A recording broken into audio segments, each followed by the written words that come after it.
அன்பு நான் பிராமின் உள்ளங்களே, நவராத்திரி பூஜையினுடைய 6ஆம் நாள் பூஜையிலே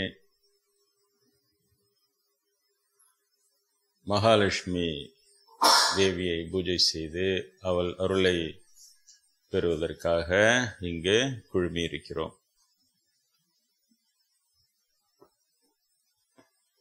உங்களுக்கு தெரிந்ததுதான், நான் பிராமணன் அல்ல, ஐ ஆம் ஏ நான் பிராமின். எனக்கு சமஸ்கிருதம் தெரியாது, ஆனால் நான் இந்து. ஏனென்றால் இந்த பிராமணர்கள் அப்படியெல்லாம் இவர்கள் ஏன் இப்படி செய்கிறார்கள் என்று சிந்தித்தோமானால், இவர்கள் சிந்தனையிலே பலகீனமானவர்கள். அவங்க உடம்பு தான் பலகீனம்னு நம்ம நினைக்கிறோம்.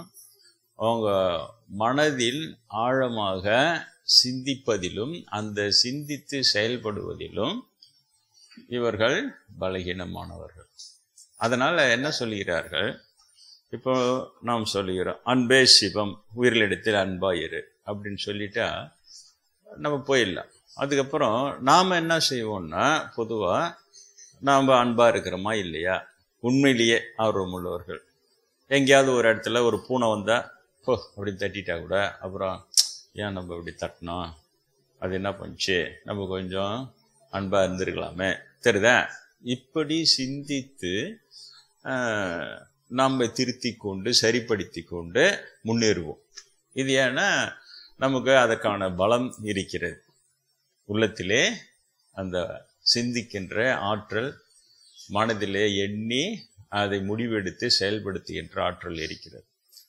பிராமணன் மிகவும் பலகீனமான, அதில் விதிவிலக்குகளை விடுங்க, பிரம்மேந்திர போன்ற விதிவிலக்குகளை விடுங்க பொதுவாகவே. ஏன்னா அவங்க டாமினேட் பண்ணுறதில்ல சமயத்தை. நான் சொல்றது, சமயத்தை டாமினேட் பண்ணி கொண்டு இருக்கிற பிராமண கூட்டம் ஒன்று இருக்கிறது அல்லவா, தங்களை ஆர்த்தடாக்ஸ் என்று சொல்லிக்கொண்டு நாங்கள் ஆர்த்தடாக்ஸ் இனம் அப்படின்னு சொல்லி செல்ஃப் ப்ரொக்ளைம்டு ஆர்த்தடாக்ஸ் பீப்புள் தயார். இப்போ அவங்கள தான் சொல்கிறேன். ஏன்னா அவங்க தான் பெரிய அளவில் சமுதாயத்துக்கு பாதிப்பை ஏற்படுத்துகிறாங்க. இப்போ அவனுடைய உள்ளம் பலகீனமானது. அவனால் உள்வாங்கி சிந்தித்து செயல்படுத்துக்கு பதிலாக அவன் என்ன சொல்கிறான், நீ அதெல்லாம் எனக்கு தெரியாது, ஒரு பூனை வந்தால் போ என்று தள்ளாதே அப்படின்னு எழுதி கொடுத்துரு. சாஸ்திரமா படிச்சு வச்சுக்கின்னு ஒரு பூனை வந்தா போ அப்படின்னு தள்ளாம இருந்துட்டா நான் அன்பா இருக்கிறவன்னு அர்த்தம். புரியுதா? அந்த மாதிரி லிஸ்ட் அவுட் பண்ண சொல்றான். லிஸ்ட் அவுட் பண்ணி கொடுத்துடணும் அவங்ககிட்ட. இதெல்லாம் நீ எனக்கு நல்லா முடியாது, இதை எதாவது செய்யலாம், இதை செய்யக்கூடாதுன்னு சொல்லிவிடு, நான் அதை தான் செய்கிறேன், செய்யாது போகிறேன், விடு போ.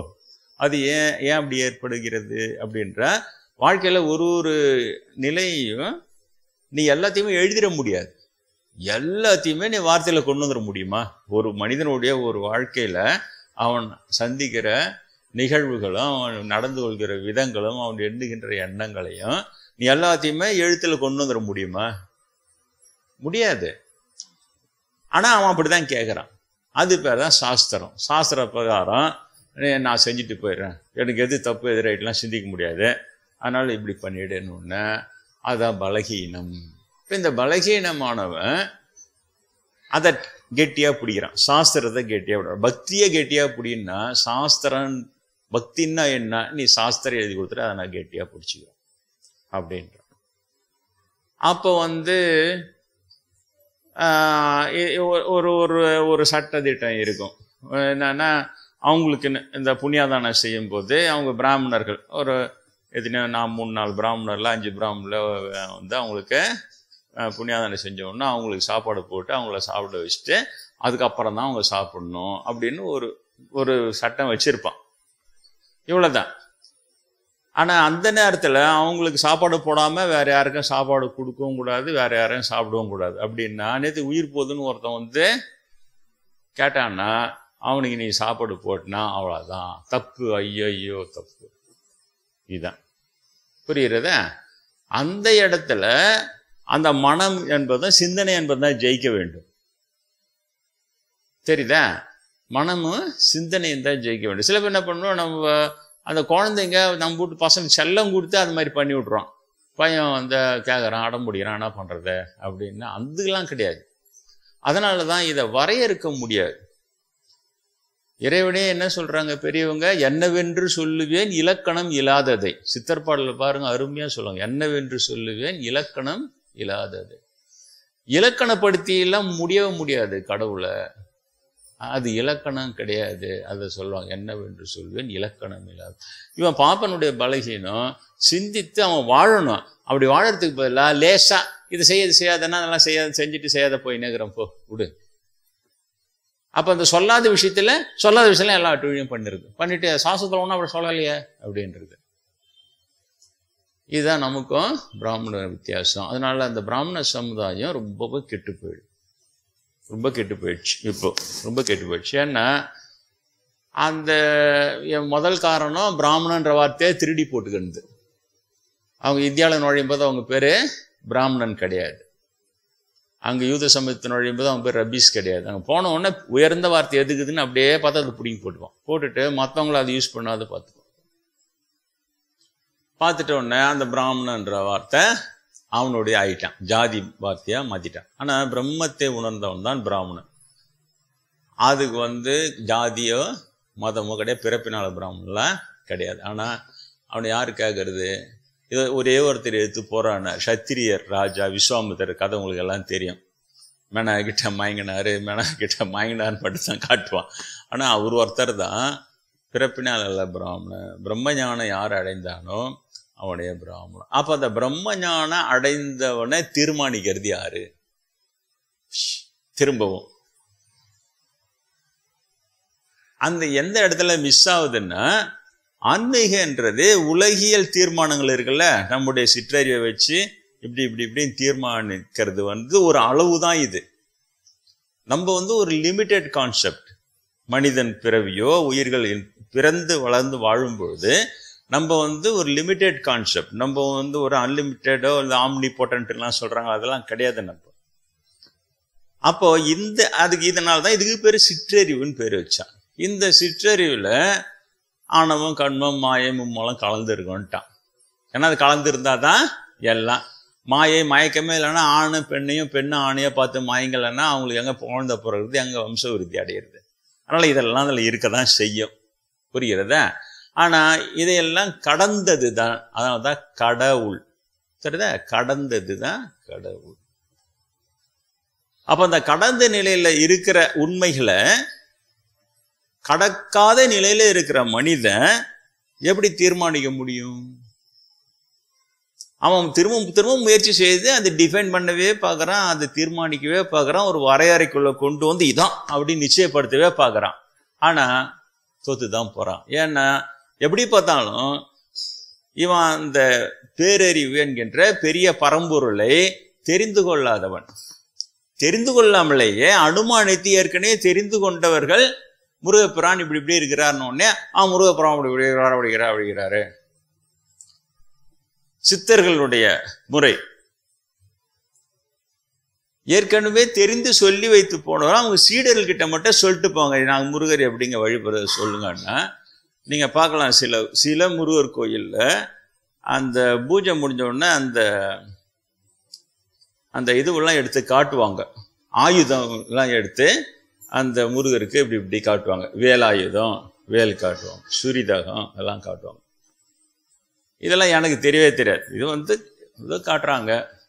ஆனா இறைநிலையில அந்த ஒளி நிலையில கடவுளுடைய அந்த தரிசனங்களை நான் பெறும் பொழுது இவைகளெல்லாம் அதில் இருக்கிறத பார்த்தேன். நான் பிரணவரூப தரிசனம் எனக்கு இதுல சிதம்பரம் இளமேக்கினார் கோயில் உனக்கு பிரணவோபதேசம் பண்றேன்னு சொல்லி அப்புறம் பிரணவ தரிசனத்தை காட்டினான்னு சொல்லி இருக்கிறேன் இல்லையா?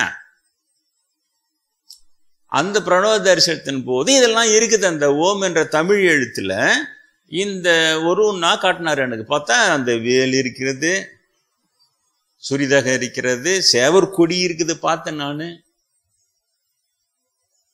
இதெல்லாம் ரொம்ப சொன்னதே இல்லை. நான் பிறைச்சந்திரன் இருக்கிறது, பிறைச்சந்திரன் நடுவுல நட்சத்திரம் இருக்கிறது, எல்லாம் ஒண்ணு ஒண்ணா நான் பார்த்து எனக்கு காமிச்சார். எல்லாமே இருக்கிறது. ஒரே நாள் அப்படி காமிச்சிட்டு மாதிரிலாம் நான் திரும்ப சொல்றேன், பல வருடங்களாக நான் தரிசனம் செய்து கொண்டிருந்தேன். இதெல்லாம்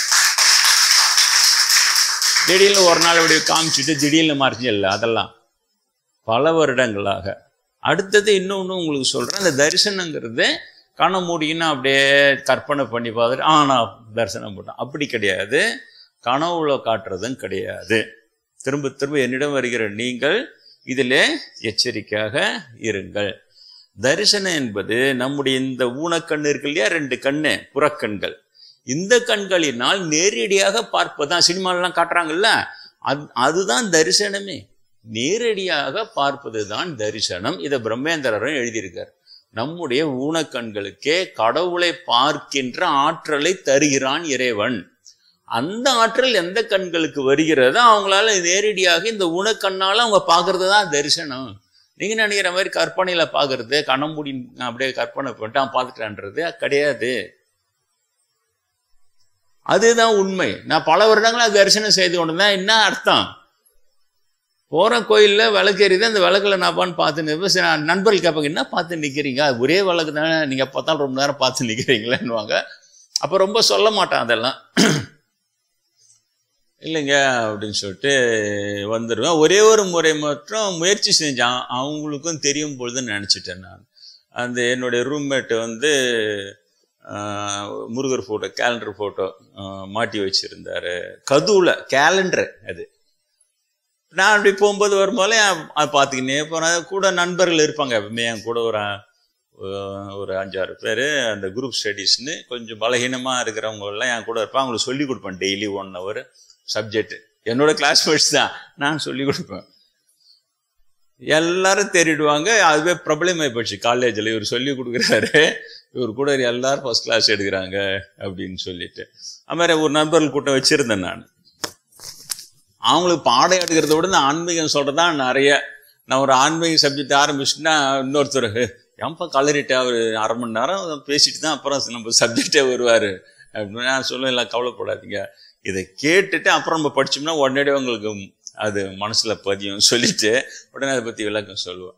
அது மாதிரி அந்த இதுவே அந்த மேன்ஷன் பூராவே அன்பர்ல அவங்க குரூப் ஸ்டேட்ல வரும்போது அப்போ ஒருத்தர் கேட்டார், நான் பாக்குறேன் நீங்க என்ன அந்த கேலண்டர் போட்டோல முருகர் இருக்கிறாரு, நாங்களும் தான் பாரு, நீங்கன்னா எப்பப்பதான் போகும்போது வரும்போது எல்லாம் முருகர் போட்டோ ஒரு வாட்டி திரும்பி பாக்குறதும், அவர் என்கிட்ட பேசினே இருக்கும்போது பாக்குறதும் அப்படின்னா இருக்குது அந்த முருகர் போட்டோல அப்படின்னு ஒரு வாட்டி கேட்டாங்க.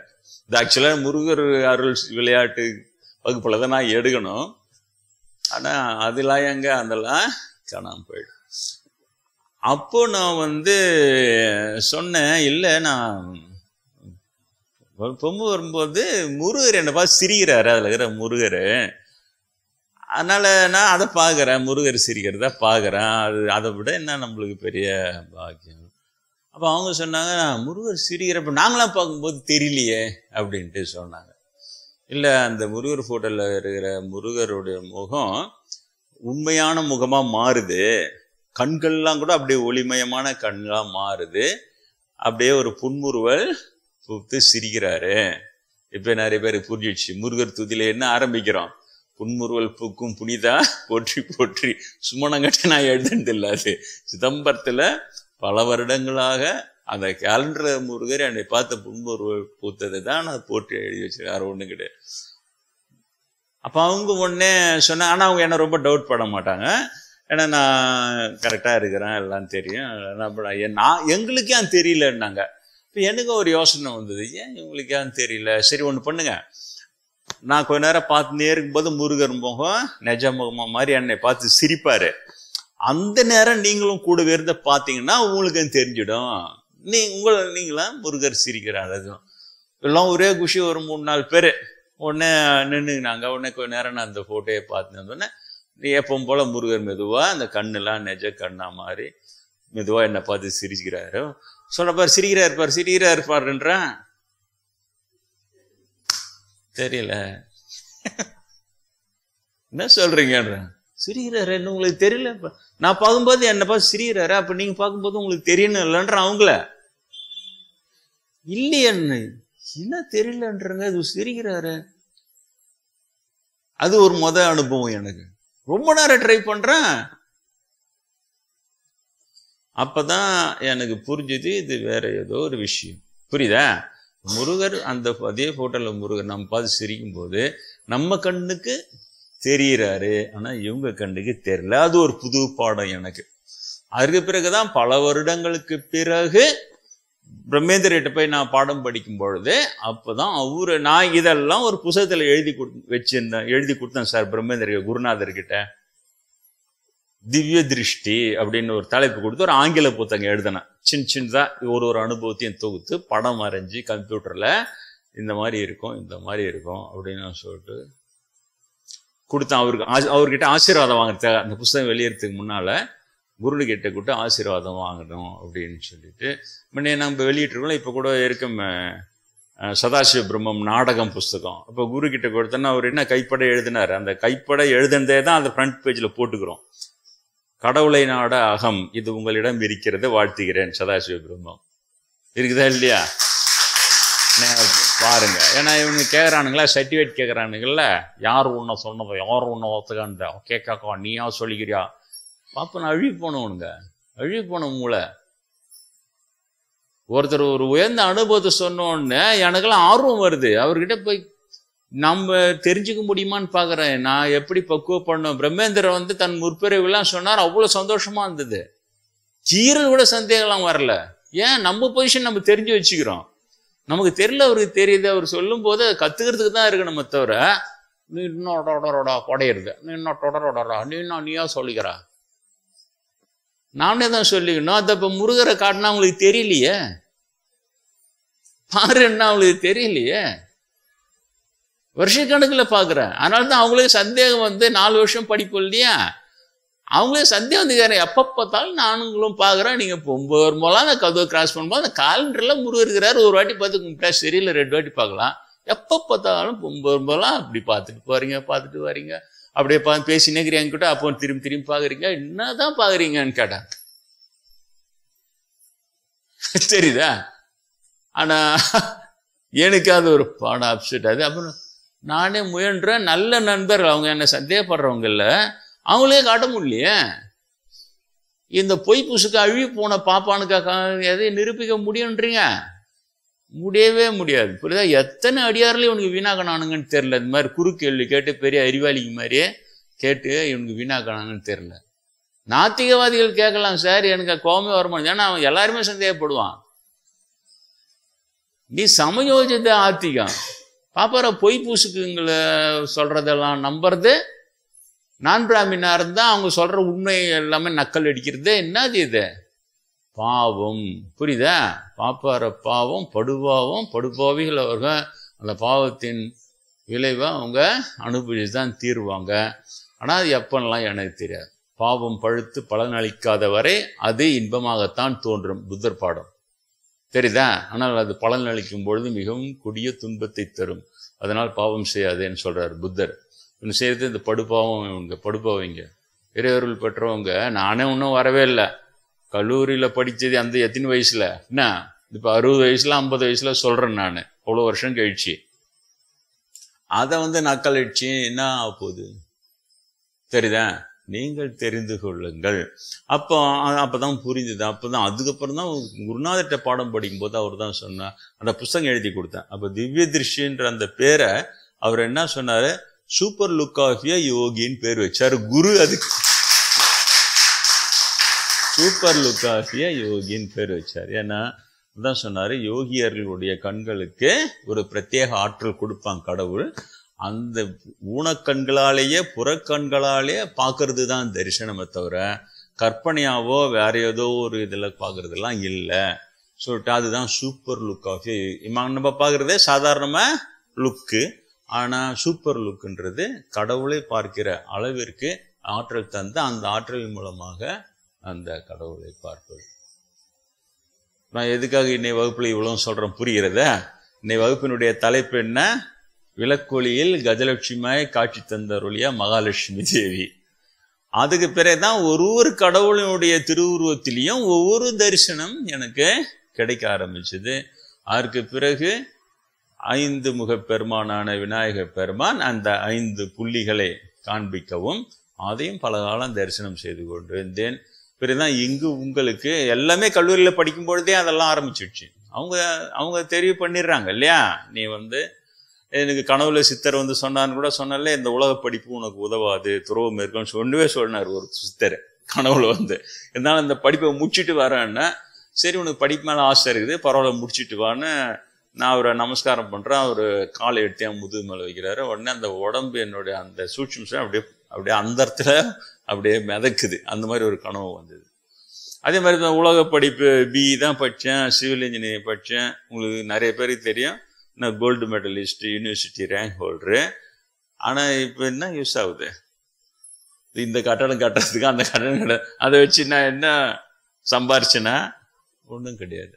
அவர் சித்தர் சொன்னது தான் சரி, இந்த உலக படிப்பு உனக்கு உதவாது, உடனே துறவு மேற்கொண்டு வான்னு சொன்னார். அவர் வந்திருந்தா அப்போ இன்னும் வேறு நல்லா இன்னும் பணிலாம் வந்திருக்கும் பொழுது அது வழி வேற. ஆனால் இப்போ நான் உங்களுக்கு சொன்னேன் இல்லையா, இந்த மாதிரி ஒவ்வொரு கடவுளுடைய திருவுருவத்திற்குள்ளும் ஒரு அதோமுகம்னு சொல்றாங்க, அது பேரு. சில பேர் இது சிவபெருமானுக்கு மட்டும்தான் 5 முகம் வெளியில தெரியும், 6வது ஒரு அதோமுகம் உள்ள இருக்கும், அப்படிலாம் சாஸ்திரத்துல இருக்குது.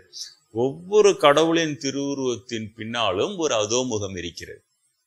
அந்த அதோமுக தரிசனம் தான் இது. அந்த முருகர் கேலண்டரை நான் இன்னைக்கு ஃபீல் பண்றேன். கடைசியில் நம்ம வரும்போது அந்த கேலண்டரை கொடுன்னு வாங்கி அதை ஒரு ஃப்ரேம் போட்டு எதுமாரி அதை போயிட்டு போடா அப்படி நம்ம அன்பர்களுக்கு காட்டலாம், இவர் தான் புன்முருள் புக்கும் புனிதன். அவங்க அதை பற்றியெல்லாம் கவலைப்படல. ஏன்னா எக்கச்சக்கமாக அதுக்கப்புறம் கொடுக்க ஆரம்பிச்சுட்டாங்க, எக்கச்சக்கமான தரிசனங்கள். அதில் ஒன்று தான் விநாயகர் பெருமான், 5 முக பெருமான் அந்த 5 புள்ளிகளை காட்டவும் என்னிடம் வருகிறவங்களுக்கு அது விநாயகர் பெருமான் தீட்சையா அந்த 5 புள்ளிகளை வைத்து அந்த விநாயகர் பூஜை சொல்லி கொடுத்து, இப்படி பூஜை செய்து இந்த 5 புள்ளிகளையும் தியானம் செய்து வாருங்க சொல்லியிருக்கிறேன்னா இல்லையா. அப்போ அதை செய்கிறவர்கள் செய்து கொண்டு. அப்போ இது எந்த சாஸ்திரத்திலும் கிடையாது. 5 முக கணபதி பஞ்சமுக கணபதி தீட்சை கொடுன்னு யாருன்னா நீங்க கேட்டு பாருங்க, இதே பிராமணன் கிட்டே கூட பெப்பேன்னுவான். இல்ல அவனா எதையாவது உளறி இதான் ஆமாப்பா அப்படின்றான். அப்படி இல்லை. நான் இவ்வளவு பெரிய விநாயகரை 5 முக கணபதி இங்க வச்சு உங்களை முன்னாடி உட்கார வச்சு பாடம் எடுக்கிறேன்னா விளையாட்டு கிடையாது. முருகப்பிரியா மயூரப்பிரியாவை வச்சு நான் பாடுறேன், விளையாட்டு கிடையாது. இந்த மயூரப்பிரியா அதே போல ஒரு நாள் அந்த சித்தத்தினுள்ளே சிவலிங்கம் காமிச்சார். அதுவும் வருடக்கணக்கில் தரிசனம் செய்து கொண்டார். குருநாதர் தான் அதெல்லாம் நிறுத்த சொன்னார். ஒரு நாள் நீ வான் தரிசனம் பண்ணிக்கினே இருக்கிற, அப்ப அதுலயே மைண்டு நின்றுடுது உனக்கு, அதெல்லாம் கொஞ்சம் நிறுத்து. ஏன்னா ஞான அனுபவி வரல. அப்போ ஞானம் வரத்துக்கு முன்னாலே இவ்வளவு வந்துடுது சார் இதெல்லாம் கடவுள் தரிசனம் எல்லாம். அதனால அதெல்லாம் நிறுத்திட்டு ஞான அனுபூதியை பாடுபடு அப்படின்னாரு. அதுக்கப்புறம் தான் நான் அதெல்லாம் நிறுத்திட்டு ஜபதப தியானத்துல டீப்பா போய் ஞான அனுபூதியின் நிலையெல்லாம் எட்டி பிடிச்சேன். இப்போ அந்த மாதிரி எனக்கு தரிசனம் பண்ணும்போது விளக்கொலியில எனக்கு அந்த ஒளியிலே தான் எல்லாம் இருக்கிற. வளர்பெருமான் சொல்றாரு இல்லையா, ஜோதியை தியானம் பண்ணு. ஜோதியை தியானம் ஏன் சொல்றேன்னா, அந்த விளக்கிலே எல்லாமே இருக்கிறது. இந்த விளக்கொலியில தான் எனக்கு எவ்வளவு தரிசனம் கிடைச்சது. அதே நேரத்தில் கேலண்டர் ஷீட்ல இருக்கிற விநாயகர் இந்த முருகன் அதுலேயும் எல்லாமே இருக்கிறது. அப்போ அந்த விளக்கொலியில நடராஜர் போற்றில இருக்குது இல்லையா, விளக்கொலியில் சிதம்பரம் கோபுர தரிசனம் தந்தருளியவாலாம் இருக்குது இல்லையா, கோபுர தரிசனம் கண்டேன் நான் விளக்கொலியில. அது உங்களுக்கு சொல்லியிருக்கிறேன். அப்போ கண்டது மட்டும் இல்லை, இன்றைக்கு நினைத்தாலும் நான் அந்த விளக்கொலியை பார்க்கும் பொழுது எனக்கு அந்த திவ்ய திருஷ்டியை நான் உபயோகப்படுத்தும் பொழுது இன்றும் விளக்கொலியிலே சிதம்பரம் கோபுரத்தை நான் தரிசனம் செய்கிறேன் எங்கிருந்தாலும். இது பேர் தான் தரிசனம். பின்ன அதே பைத்தியமா இருப்பான், எப்ப பார்த்தாலும் இந்த தரிசனம் பண்ண. எப்ப குருநாதர் தான் குறைச்சார், அப்படியே அதுலயே இருக்காத அப்படின்னு சொல்லிட்டு அப்புறம் குறைத்த உடனே அதையெல்லாம் நான் நிறைய குறைத்து கொண்டு மக்களை பார் அப்படின்ட்டு அதுவும் அவருடைய உபதேசம் இருக்கிறது. இறைவனை உணர்றதுக்கு முன்னால இறைவனே கதியா தீவிரமா இருக்கணும் பயிற்சி. இறைவனை உணர்ந்த பிறகு அந்த இறைவனை உணர்ந்தவர்கள் இறைவனை எண்ணுவதை விட்டு இறைவனை எண்ணாத மக்களை எண்ண வேண்டும். இப்படி ஒரு உபதேசம் எந்த குருவால் கொடுத்துக்கிறாரா? எழுதி போட்டு பாடம் இருக்குது, நானே சொல்லல, பிரம்மேந்திரனுடைய பாடம் இருக்கிறது. இறைவனை உணர்ந்த பிறகு இறைவனை எண்ணுவதை விட்டு இறைவனை எண்ணாத மக்களை அவர்கள் எண்ண வேண்டும். அப்ப என்னை எப்படி திருப்பி இருப்பாரு? திருப்பி மக்களை பாரு, கடவுளை பார்த்து போதும்.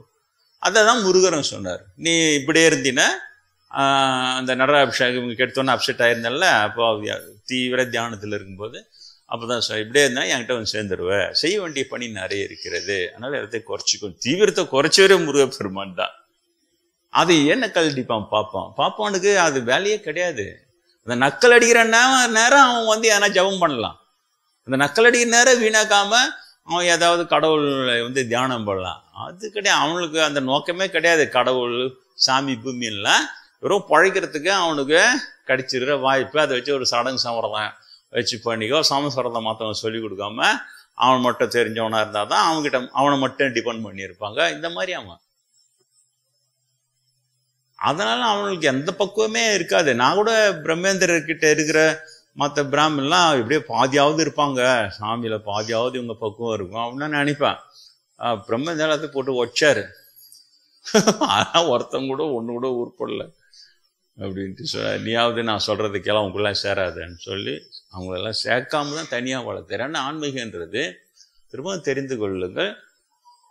ஆன்மீக தகுதி எங்க வருகிறதுனா உலகியல் இந்த விவகாரம் இருக்கு இல்லையா, உலகியல் விவகாரங்கள், இந்த விவகாரங்களை தாண்டிய ஒரு எக்ஸ்ட்ரா ஆர்டினரி எக்ஸ்பீரியன்ஸ் தான் கடவுள் அனுபவம். அந்த அனுபவம் வந்த பிறகு அதுல நிறைய அனுபவங்களுக்கு நான் இப்ப சொன்னேன் இல்லையா, உங்களுக்கு ஞானம் வரதுக்கு முன்னாலே அந்த தரிசனம் எல்லாம் கிடைச்சிடுது. நீங்க நினைக்கிறேன் ஞானம் வந்து ஞானியானாதான், ஞானம் வரதுக்கு முன்னாலேயே சித்தத்துல சிவலிங்கம் காட்டாரு. அப்புறம் புன்பொருள் பூக்கும் புனித பஞ்சம் கணபதி, ஒளியில சிதம்பரம் கோபுர தரிசனம், வலது பார்வையில் நடராஜ பெருமானும் இடது கோவிந்தராஜ பெருமானும் உறைந்திருப்பதை காட்டி அருளியவா போற்றி பற்றி படிக்கிறீங்க இல்லையா. எல்லாமே ஞானம் வர்றதுக்கு முன்னாலே வந்துடுது எல்லாமே. அப்ப அதுவே எவ்வளவு பெரிய விஷயம். அதெல்லாம் அதை தாண்டி அப்புறம் ஞான அனுபூதி எல்லாம் வருது. அதெல்லாம் நிறுத்த சொல்றாரு குருநாதர். உனக்கு ஞான அனுபூதி வரணும்னா கடவுளே பார்த்து கொண்டுதான் ஞானம் வராதுன்னு ஒரு பாடமே இருக்குது. கடவுளே பார்த்து கொண்டு உனக்கு எல்லாமே சந்தோஷமாயிடுது, திருப்தி ஆயிடுது, ஞானம் வர்றதுக்கு வாய்ப்பு கிடையாது.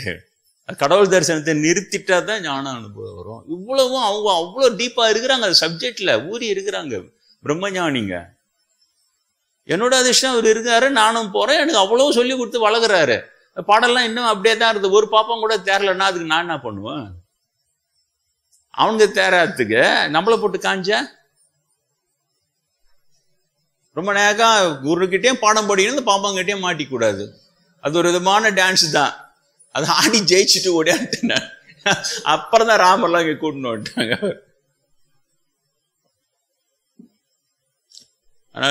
அதனால விளக்கொலியில் கஜலட்சுமியாய் காட்சி தந்தார்கள். கஜலட்சுமி திருவுருவம் உங்களுக்கு தெரியுது இல்லையா, பாக்குறீங்களா சாதாரண படத்துல?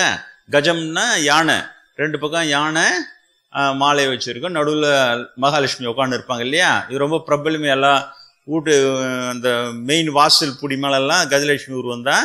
ஒன்று போட்டாவது வைப்பாங்க, இல்லை மரத்திலேயே செதுக்கி வைப்பாங்க, எல்லாம் இருக்கும் கஜலட்சுமி. அது கூட சுமணங்கட்டியும் கற்பனை எல்லாம் இல்லை. விளக்கொலியில அடியேன் தரிசனம் செய்தேன், கஜலட்சுமி திருவுருவம் இருக்கிறது. இருக்கிற கஜலட்சுமியை தான் நம்மளுக்கு விருப்பப்பட்டு அங்கெல்லாம் வச்சு கும்பிடுறோம். அதனால தான் இன்றைய பாடமாக நான் அதை வைத்திருக்கிறேன். ஆனால் இதில் ரொம்ப ஜாகிரதையாக தான் சொல்கிறேன். சிலதெல்லாம் பச்சையாக சொல்லக்கூடாது, குரு சொல்லியிருக்குவே, அளவாக தான் சொல்லணும். இந்த அளவுக்கு போதுன்னு நினைக்கிறேன், உங்களுக்கு புரிய வச்சிருக்கிறேன்னு நினைக்கிறேன். தரிசனம்னா என்ன, அது எப்படி இந்த உலக இல்லாம அது வேறு எக்ஸ்ட்ரா ஆர்டினரியா வருகிறது. தரிசனன்றது ஊனக்கணியிலே பார்ப்பது தான்.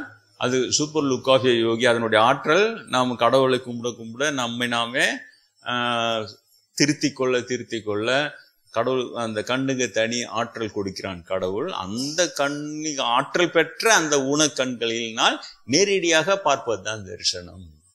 இவ்வளவும் உங்களுக்கு இன்னைக்கு சொல்லி கொடுத்துருக்குறேன். உண்மையிலேயே நீங்க பாடம் படிக்கிறவங்கள மறக்கக்கூடாது. இல்லைன்னா எப்பப்பதான் சொல்லி இருக்க முடியாது. எனக்கும் வயசாகுது, 65 வயசாகி போச்சு இல்லையா. அதனால பழைய மாதிரி என்னால் கடுமையாலாம் எல்லாம் இருக்கவே முடியாது. போக இன்னும் எப்படின்னு தெரியாது. அதனால இப்போ நான் சொல்லி கொடுக்கும் போதே குறைந்தபட்சம் அந்த தகவலை சரியா மனசுல பதிய வச்சுங்க. பாப்பம் கொடுக்குற விளக்கம்லாம் அதெல்லாம் கேட்கவே கேட்காதீங்க. நான் குருநாதர் கடவுள், அதே திருமூலரே அதை சொல்றார், கடவுளை தெரியாதவன் குருடன், தெரியுதா? குருட்டினை போக்கும் குருவினை கொல்லார், குருட்டினை போக்கா குருவினை கொள்வர். அவங்ககிட்ட போய் குருவேன்றதான் அப்படியானா அவன் சாஸ்திரத்தை அப்படியே பேசி பேசி அவன் பெரிய மாதிரி உனக்கு காட்டுவான். புரியுதா? அதெல்லாம் இல்லவே இல்லை. குருடும் குருட்டாட்டம் ஆடி குருடும் குழி விழுந்தவாறேன்னார். ஒரு குருடா இருக்கிறவங்களுக்கு அவர் ஒன்று இப்போ பாடின மாற்றுத்திறனாளிகளை நீ குறைவோ பேசுகிறோயே அந்த மாதிரிலாம் இல்லை. குருடுன்னா அறிவு குருடு. அந்த குருட்டினை போக்க வேண்டும். அந்த குருட்டினை போகணும்னா ஏற்கனவே அவங்களுக்கு கடவுளை தெரிந்திருக்க வேண்டிய. நான் திவ்ய திருஷ்டி புஸ்தகம் எழுதி யார்கிட்ட கொடுத்தேன்? ஒரு ஓட்ட பாப்பான் ஒட்சல் பாப்பான்னு கிட்டே கொடுத்தான். இந்தாப்பா நீ கொஞ்சம் பார்த்து சொல்லு. நான் சொன்னேன் இல்லை, குரு கிட்ட. ஏன்னா அவர் இறை தூதர், அவர் சாட்சாத் இறைவனே எனக்கு பலமுறை நிரூபிச்சிருக்கிறார். ஆனால் அவருக்குடைய சர்டிஃபிகேட் தான் எனக்கு வேணும், அவர்கிட்ட கொடுத்தேன். அவர் ஆசீர்வாதம் செய்து சூப்பர் லுக்காஃபி தாசர் எழுதுகிற இந்த புத்தகத்தை நீங்கள் பின்பற்றினால் தியானம் எளிதில் வரும்னா அதுக்கு ஒரு சர்டிஃபிகேட் கொடுத்தாரு. குரு கிட்ட வாங்கி வச்சு அதே மாதிரி அவரை நான் துதி செய்து குரு துதி செய்து அதில் ஒரு 10 பாடல்களில் ஒரு பாடல் தான் அம்மையை நேரடியாக எனக்கு தரிசனமாகி குருவை பற்றி கவிதை எழுதி வச்சுக்கிற பொழுதுன்னு சொல்லி அப்போ தான் அந்த இலக்கண கவிதைன்றதை நிரூபித்ததையும் உங்களுக்கு அதெல்லாம் சொல்லியிருக்கிறார். அப்போ தான் காளிதாசன் நீ அதனால் நீ எழுதும் கவிதைகள் அனைத்துமே இலக்கண கவிதைகள் தான் சொல்லி மறைஞ்சதையும் இருக்குது. அந்த புஸ்தகத்தையும் அதெல்லாம் தொகுத்து குருநாதர்கிட்ட கொடுத்து அதுக்கும் ஆசீர்வாதம் அவர் கையால் எழுதி கைப்படி எழுதி வாங்கி வச்சிருக்கிறேன். இந்த 2 புஸ்தகத்தை நான் என்ன வெளியில்லை, என்னன்னு இன்ன வரைக்கும் எனக்கு தெரியல. சின்ன புஸ்தகம் தான், வெளியில்ல. திவ்ய திருஷ்டி ஓகே, எனக்கு அது புரிஞ்சிடுச்சு. ஏன்னா மக்கள்கிட்ட கொடுத்தோன்னா அது மெதுவாக அப்படியே பாப்பாங்கிட்ட போன உடனே பாப்பாங்க அதை ஒரு வியாபாரமாக்கி அதுவோ உனக்கு பஞ்சமுக கணப தீட்சை தரேன் சொல்லிட்டு அதுக்கு இவ்வளோ கட்டணம் குரு கட்டணம் கிரு கட்டணம்னு போட்டு அதை பண்ணி விடுறதும் என்ன. அதே மாதிரி இந்த மீதி எல்லாமே தீட்சை மாதிரி ஆக்கி அதை செயற்கை ஆக்கி முருகருடைய தீட்சை அந்த சித்தத்துள்ள சிவலிங்கத்தை நான் தீட்சையாக கொடுத்து அவங்களுக்கு தியானம் செய்விக்கணும் எப்படி சொல்லி கொடுமுருக்கானே கேட்டேன். அவர் ஒத்துக்கவே இல்லை. அந்த அளவுக்கு சுத்தமா யாருமே இல்லைன்ட்டு போயிட்டார். அதை நீ தீட்சையாக கொடுத்தா அவங்க தியானம் பண்ண அந்த அளவுக்கு பெர்ஃபெக்ஷன் இருக்கணும். அந்த அளவுக்கு பெர்ஃபெக்ட் யாரும் இல்லைன்னு சொல்லிட்டு மாறிட்டார். நான் என்ன செய்யறது? பிள்ளையார் மட்டும் கொடுத்தா பிள்ளையார் நம்ம எளிய பிள்ளையாரா இருக்குவே, அவர் எல்லாத்துக்கும் எலி வந்த பிரானா இருக்குவே. நான் அந்த பஞ்சமுக கணபதி மீதி அதே மாதிரி திருவடி தீட்சை அம்மை இது கொடுத்தா அந்த ஒரு வாட்டி மட்டும் அலோவ் பண்ணாங்க. அடுத்த வாட்டி ஆள் பார்த்து தெரிவு செய்து கொடுன்னு சொல்லிட்டாங்க. அவ்வளோதான். நான் எங்க ஆள் பார்த்து தெரிவு செய்வேன். அப்புறம் யாருன்னா கேட்டு கொடுக்கலன்னா அப்பத்தியோ உன்னை மட்டும் ஆனால் இவனை கொடுத்து வர போறேன்னா வசதின்றான். அந்த அகந்தியை ஒழிக்க முடியாது. ஆனால் நான் அதோட அப்படியே விட்டுட்டேன். இது வரைக்கும் வாங்க தீட்சை பெற்றவர்கள் மாத்திரம் பூஜை செய்துவாங்க.